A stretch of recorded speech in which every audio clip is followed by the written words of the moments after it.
Well, good afternoon, everyone. Good afternoon. My famous saying, I'm so blessed to be on this side of the ground.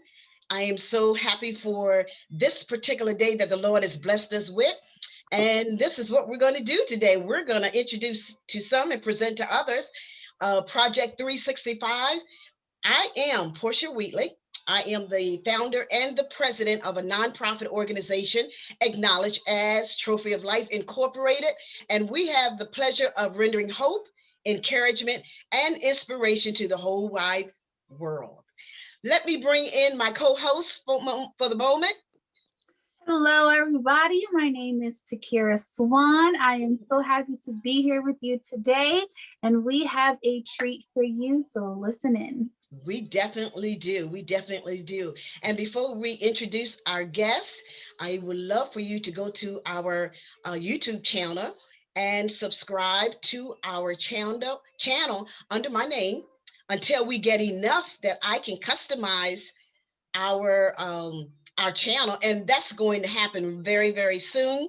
But I need your help to make that happen. So we're going to ask that you will go to our channel and subscribe. Well, today we have a great, I say a surprise, because we have men that actually want to talk, and not just want to talk, have something really, really, really good to say.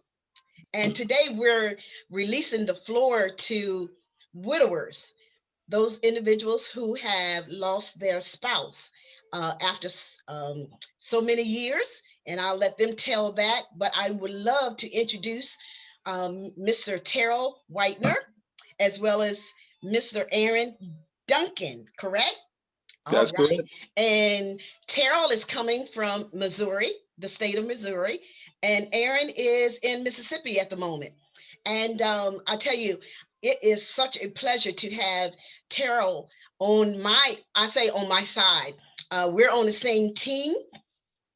I had the opportunity to found a organization, not just Trophy of Life Incorporated, but also Thou Synergy Network, VOW, which stands for Voices of Widowers and Widows.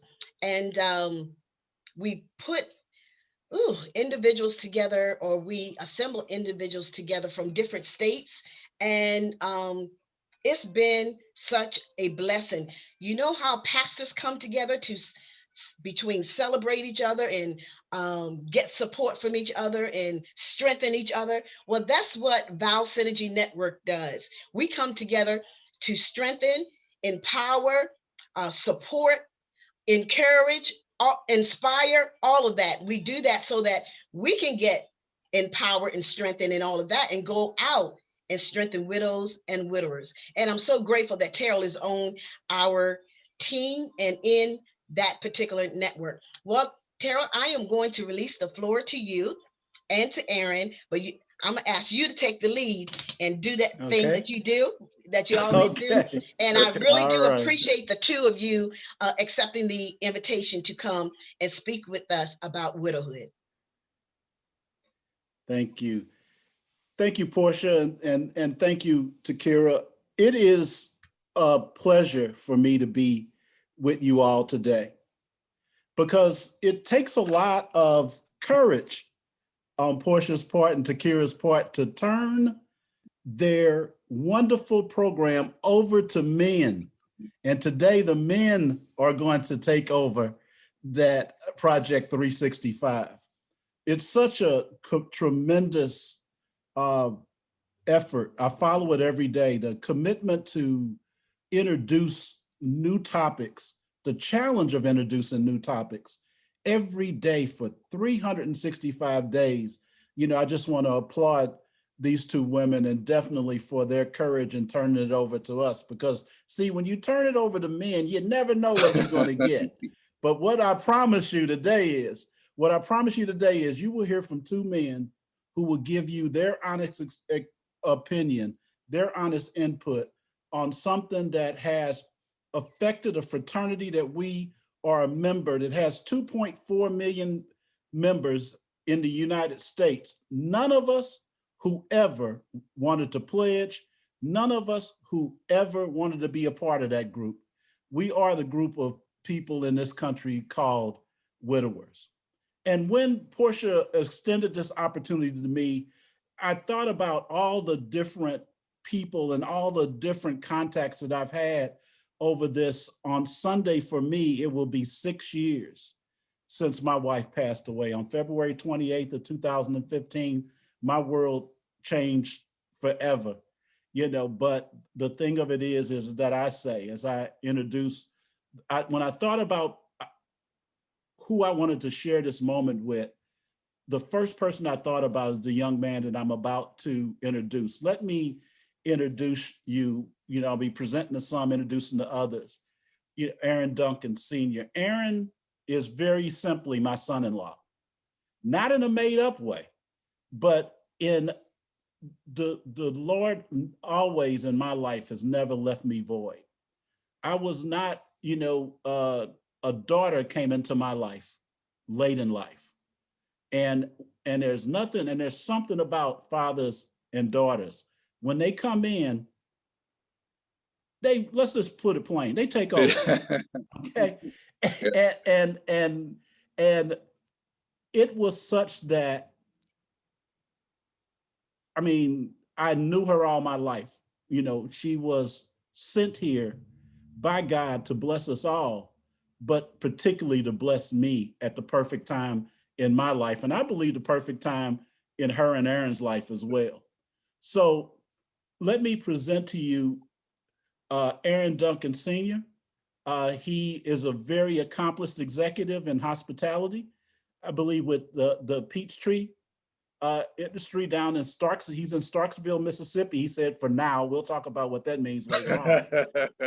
But I'll let him tell you a little bit about his journey as a widower, and then I'll come back and talk to you a little bit more about mine. So Aaron, take it away. It's good to be with you. Well, Terrell, Portia, and everyone at Project 365, definitely it's a blessing to actually be joining you guys, and really, I truly appreciate you just taking the time to allow me to share my story and my journey, and also share that of the wonderful woman that I was married to for 18 and a half years. I met Ashanta, 1997 at a bowling alley. I felt like my game was strong. I met her at a payphone. We were battling over a payphone, so that's how long ago that was. But met her. I got her, but she allowed me to be with her. Let's just say that. And we were together for essentially half of my life, for 21 years. We were together for 21 years, married for 18 and a half years. My world also changed. Just kind of came crashing to just a complete stop on October 12th, 2018. It's an unspeakable pain that I wouldn't wish on anybody. And that's just me being about as honest as I can be. It's completely different than, I know some people that lost parents and brothers and siblings, but it's just completely different when you have someone that you essentially shared half your life with, and then all of a sudden that they're gone. There's a lot of things to it that, many people can speak about. For me, one of the things that just became so painfully obvious was that I had to figure out how to do day-to-day, hour-to-hour activities.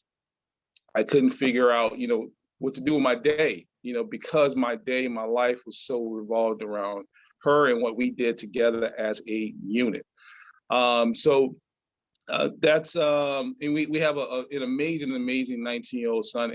Terrell, he's going to be 20 next month, which is crazy. But we like I said, we met in New Orleans. We met in New Orleans at the bowling alley. We met actually my father-in-law in St. Louis, and in 2000 we lived in St. Louis for 9.5 years. We came back to St. Louis in 2010, 11, 2017. And I'm here in Mississippi for now. Like I said, like Terrell said, we'll talk about that a little bit later. But But just kind of speaking on that journey that I had, as I mentioned, it's just something that I wouldn't wish on anybody, because it's a pain that that just cuts so deep that you honestly don't know how you're going to get through it. I talked to my son. I was having a moment. Yes, guys, it's okay to cry. I think it's therapeutic to cry and let it out. And I was having a moment in the kitchen, and I told my son, I have to figure out who I am, because I didn't know who I was without her. I took pride in being a husband and a father, and then a worker, a brother, whatever. But those are the two things I defined myself as a husband and a father. And to have that essentially half of me gone, I had to literally figure out who I was as a person, just so I could move forward in my own life. And I knew I had to move forward in my own life, because at the time my son was 17 when she passed, and I knew I had to essentially, 16, 17 when she passed, and I had to be strong for him. But as it turns out, he was strong for me. I was, he fortunately he met a girl the night. This is how strong my son was. I gotta share the story with this. The day after my wife passed, he actually went to his homecoming dance. He decided that he wanted to go, and this is how God works. He met a young lady that turned out to be his girlfriend, and they were together for a year or so. But that young lady came into his life at the perfect time, which allowed him to, heal in his own way. But I think it also afforded him the opportunity to assist me in my healing process, because I was down in the dumps, and he helped walk me through it. And he actually gave me advice that I think I gave to him maybe years ago when I thought he wasn't listening. He just returned the favor to me and said, "No, Dad, I forgot what it was, but yeah, he definitely told me that." So, yeah, in a nutshell, that's pretty much how just her passing impacted me. And I can go into more details, about family and friends, and how my support system is outstanding. And I think that's key to anyone's healing process, because not only were they there for me, but they also allowed me to be me in my healing process, which is crucial. Yeah. Thank you, Aaron. For me, one of the things that always will tie Aaron and I together is our spouses knew each other, and loved each other. We shared, our life together. I mean, my relationship with Aaron and Shanta was not periphery to my life with my wife, on that. And they were there for me, at the time of Robin's passing, as well. And I never would have believed that 3.5 years later, I would be mourning, my daughter, passing as well, because just like most people, I always looked at Aaron and Shauna like they were going to be there for me when I grew old. Along, with my son, Matt, they were going to be those cornerstones that I could lean on when I no longer, really wanted to be or could be in control. It's the same thing with my wife, Robin. Let me tell you a little bit about what I call the comet that streaked across my life for 22.5 years. That's how I consider, Robin. Robin came to me in my life at a crossroad of my life. It could have went very good, or it could have went very bad. Robin was the last gift that my father ever gave to me. I met Robin. Robin was my great grandmother, who lived to be 102 years old, social worker, when she broke her hip at home. Robin was her social worker, and we had to eventually decide about rehab and a nursing home for my 100-plus-year-old grandmother. And Robin was my social worker. So as they were making the decisions as to what they would do with my grandmother, my father had a meeting, and he insisted that I be at this meeting. And I was already supporting him in whatever decision he make. And I'm thinking, like, why does this man want me to be at this meeting so much? as soon as I walked in, I knew what he was up to.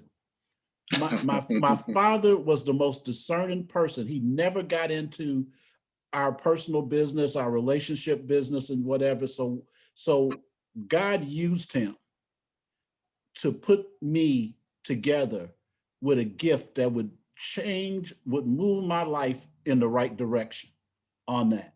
But the irony of that is my father didn't live long enough to see us get married. But it was almost like when we talk about synergy, Portia and Takira, it is that synergy. The synergy was at that meeting. Synergy was at that payphone, because ahead of us, what goes out to us is God knows what we need. But the most important thing that both Aaron and I shared that blessed our lives immeasurably and will bless all of you men out there and bless your lives immeasurably. And he continues to bless us with the strength and the courage to go on, is if we take that synergy and if we say yes to that opportunity, then he will bless us beyond and give us strength and capacity that we don't even know that we have. Without me, without Robin, there is no me. Without Shanta, I am not who I am now. They sold into my life, and we sold into their life. And we were entrusted with the care and the love and the support in that.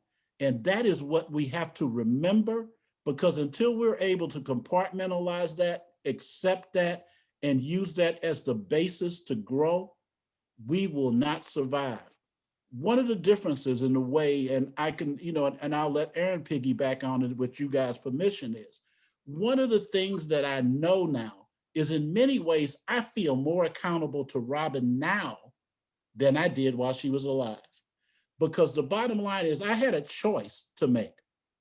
I had a choice to either move into perpetual grief or move into perpetual honor. And I chose to honor the memory of who we are, because very simply, I do not want to, when I see my wife the next time, have her to give me that look that I know she could give me and say very simply, Terrell, you messed that up. What you doing? You know better than that. And it is those things that, even though some people might think they might not be biblically sound, or even emotionally sound, but it is that fire in the spirit that got to keep you going. Because without purpose, I'm a firm believer in this, and then I'll give to Aaron. If you break a man's spirit, he will die. Plain and simple. If you break his spirit, he will just give up and he'll be gone before you know it. Yes, absolutely. And with it's funny you say that, because we both had women with with this look of you better get it right, or what did you do wrong?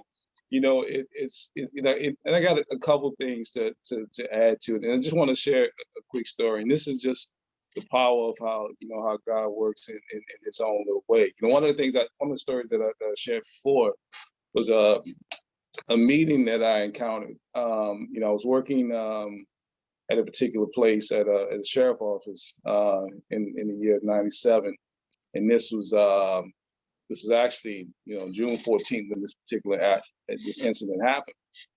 I was at the sheriff office, and there was a new inmate that came up, and he immediately had an incident. Probably an hour after it happened. So we had to break it up. And I immediately thought this person was the reason that the incident happened. It happened with another inmate. And people know the story. Some people know the story. Something happened immediately with that particular inmate. And I thought the new person that came up was the person that actually caused it. So I pulled them aside. I was automatically upset with that person. And I knew I had to do a write-up, or do a report, and get it sent in. Maybe 30 minutes later or so, there was some other inmates that came in, and they said, hey, look, no, this guy actually was the victim of it. He was just defending himself, and something happened. When he came up there, he was quiet. Another person essentially attacked him. He just defended himself. They got into a little bit of a mix-up, nothing too bad, but just got a little bit of a fight. And so I immediately went to that particular person, that young man, and I apologized to him. And, I told him, it's my fault, my mistake, I'm going to correct this, I'm going to make it right and make sure that the incident gets written up. So during the course of that particular week, as I was working, I actually got to know the young man. We had a great conversation during the course of the week. And by the end of the week, maybe it was that Friday, the gentleman, he looked at me and he was like, you know what? They were called Sheriff Deputies Cap. He said, you know what, Cap, you're all right, man. You're a good dude, man. I like you. You're a good dude. Turn around the very next day, I met a young lady at a bowling alley. That young lady, of course, Ashanta, met her at a bowling alley at a payphone. Turns out that young lady was the brother of the gentleman that told me I was all right, I was a good dude. So that story tells me that, God will put tests in your way to see how you react, to see if you react the right way. And if we behave the right way, we react the right way, we act in a way that's reflective of him, then he'll allow us to receive our blessing. My blessing was Shanta, simply because of the way I handled one of her protectors, which was her older brother, somebody that was very protective of her. Once he gave me the okay, then God said, okay, here's your blessing. You're going to be happy with this one. and I guess I handled it right because we were together for 21 years and married for 18 and a half years. And that's how sometimes we'll get tested. We just got to recognize those tests and make sure we behave accordingly, because without that, I don't receive my blessing. And so, Shanta, what can I say about it? I mean, she was just this ball of energy. She was relentless, and she was always positive. She was unwaveringly positive about everything. She found a way to stay positive about everything. And she was my voice for a while. She was my voice, because I'm very businesslike, very straightforward. We need to do this, we need to do that, very reserved. And she walks into a room now. She was a person that would walk into a room and she wouldn't look for the spotlight, but somehow the spotlight made its way towards her. And that's just the person that she was. She wasn't a person of attention. She didn't want anything. What was great about our relationship and when I first met her is that Shanta was a woman, she never asked for anything. She never asked for anything. When I tell you about as independent as she wanted to be, she was. She never asked for anything. She said, "Look, if I need something, I'll just ask my daddy or my." In New Orleans, we have in Louisiana, we have our godfathers are called parrains. She's like, if I want something, I'll just go to my parrain. You don't need to give me nothing. We just need to be together. And that's our relationship. That was the foundation of our relationship. And when you have somebody, especially somebody like me that was aspiring to do so many things, to have a person in my corner that was just there just for me, that's wow. You have to, put yourself in the positions to make that commitment to her, and I did, and that's why the loss was so heavy, because you lose that support system that's there for you every single day, no matter what. She was unwavering. If I was slacking, she got on my case about slacking. You know how she is. We ain't doing what we're supposed to be doing. She's going to get on us. And she got on both of us. But in that sense, her passing and me having to put myself in a position to where I would be all right. I didn't want to meet Shanta later on, up there in heaven, and she gave me that look that I didn't do what I was supposed to do. And that was give myself the help that I needed, talk to the people that I need to talk to, and make sure that I'm all right as I move forward in life. Because as you said, I had a choice. I can either just go down the spiral of grief, or I can just honor her. I can continue to honor her. And we've done a couple of things. You and I worked together on a number of things just to make sure her name is out there. And that was my form of healing. Everyone has their different processes of healing. Mine was just moving into that particular space where I honored the things that she was working on. She was a member of the Pulmonary Hypertension Association, so I made myself a member of the Pulmonary Hypertension Association. You know, I helped with fundraisers. We helped put together fundraisers. We created Shanta's Gift, to where we were gifting $250 to pulmonary hypertension patients. We were raising money for the Pulmonary Hypertension Association. So in honoring her in that way allowed me to grieve. It allowed me it allowed my healing process to speed up a bit. And I wouldn't say it speed up. It's just my healing time was my healing time. I can't say whether it's fast or slow. It was just my healing time. And doing those things allowed me to do so because I knew she wanted to make sure I was all right so I can make sure our son is all right. And I definitely didn't want to get one of those looks. So there's definitely things that I did. I got a grief counseling. I immediately got grief counseling. I got it for myself and my son. I utilized my resources. I called Terrell. I mean, we stayed on the phone constantly, whether it be just an actual phone call or maybe a text. And also, you know, I had an uncle of mine, Terrell Duncan, who lost his wife as well. He was a resource of mine, and just giving me that clarity and that understanding that it's okay to hurt. It's okay to feel that pain, and it's okay to have days where you smile. It's okay to have good days. You are allowed to have good days. Because I was feeling bad about having good days. You know, so just having people that can tell me, you know what, today was a good day, Aaron, and it's okay. You know, you don't have to feel bad about having those particular good days. And then, as I spoke about my support system was not just my family. My mom was absolutely amazing. And, you know, unfortunately, my mom lost my stepdad maybe 6 months later. So the support she was giving me, you know, I turned around and was giving her. We were just supporting each other. And actually, maybe 3 months, it was actually 3 to 4 months later. It wasn't even that long.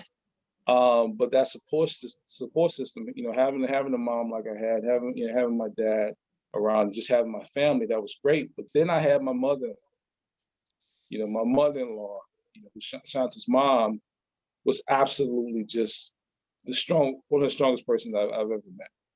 I mean, her strength, her love, her support was just, you know, the words can't express how I feel about her. And because she also lost a daughter, so that she was going through her own healing as well, but she was there to support me. She was there to support my son, and she was there to support the family while we supported her. So just having those key figures around you, having that support system around you, having those protectors around you that keep people away and say, you know what, Aaron, just if you need to cry today, go ahead and cry. If you need to stay at home today, stay at home today. If you need to laugh, go ahead and laugh. And just having those key supports people around you and knowing who those people are is important, and just staying in contact with them and keeping them close to you while you go through this healing process. It's definitely important. That's good. All right, Portia, now what do you want to know from us? Why do men, widowers, marry quicker than widows after the passing of, you know, their spouse? Oh, well, Go ahead. I can kind of jump into that because I'm actually in a serious relationship right now. So maybe. Did you tell Terrell? Terrell, did you know that? Oh, absolutely. Trust me, nothing like this would happen, and I don't know. Not yet. So, you know, nice. the key for me, you know, is feeling that, you know, I'm in a great relationship. It's just having an understanding, having that person have that understanding of what you're going through, and they allow you to be in that space at times, and just kind of having a conversation over time with this person. Having a conversation with her, you know, she allowed me, and her name is Zonda. She's watching this, and she's probably gonna, if I don't say her name, she gonna get on my. You know, it's funny how we get back into a relationship, and a person is, you know, not the same, of course, but may have some similarities. I think we as men we know what works for us.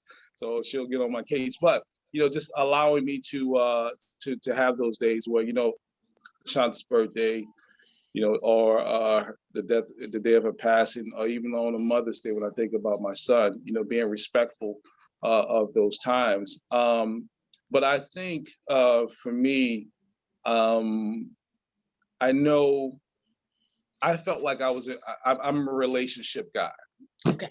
I'm not a out there being single and stuff, and I think that may have a lot to do with it. We as men, we know when we're family men, and being in the single scene. Now we're very careful about who we choose to be with, and I'm very careful. Sometimes you're right about that. But for me, I knew what love looked like, and I knew what I wanted. I knew the signs of something that was building, and if it wasn't there, then I wasn't going to go in that particular direction. Okay. So I think, we as men, we get into a space where we're family men. We have women that take care of us in their own way. Now, they may not cook and clean and do all that stuff, but it's more of just taking care of our person, not just, just the superficial things, but just taking care of us as individuals, as human beings, and having that portion in our life is important. And I knew I was in a space. And also for me, I got support from my family.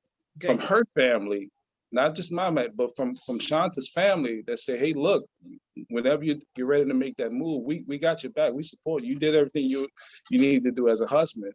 And just getting that okay made it okay for me to love again. Okay. Good response. Great response. Terrell, you have response to that for about 30 seconds? And because I got another question for you. Yeah, I'll do that in the series of time, because I know you get in the male perspective. This can go very long, but we can't do that at this one. I'll have to have you on my podcast and we'll keep talking. Well, first of all, men operate better under structure, plain and simple. The other thing about it, if you had a positive relationship, and I say if, because one thing we have to remember about this thing called, being a widower, all relationships weren't good relationships. Right. Some people lost spouses when things weren't so well, going so well, so we have a tendency to arc toward what we're good at, and also we need structure. So those are going to be the two answers, the USA Today version of why I think we marry quicker. What are some of your coping mechanisms?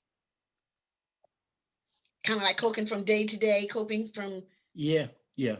I'll in my book, The First 365, which is right in line with what your project is. I have what is called the 10 tenets of grief, which are the 10 rules that I live by.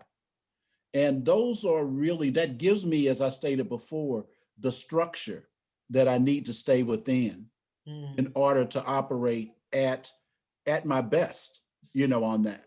Portia, I have no aspirations of feeling that life will ever be as good as.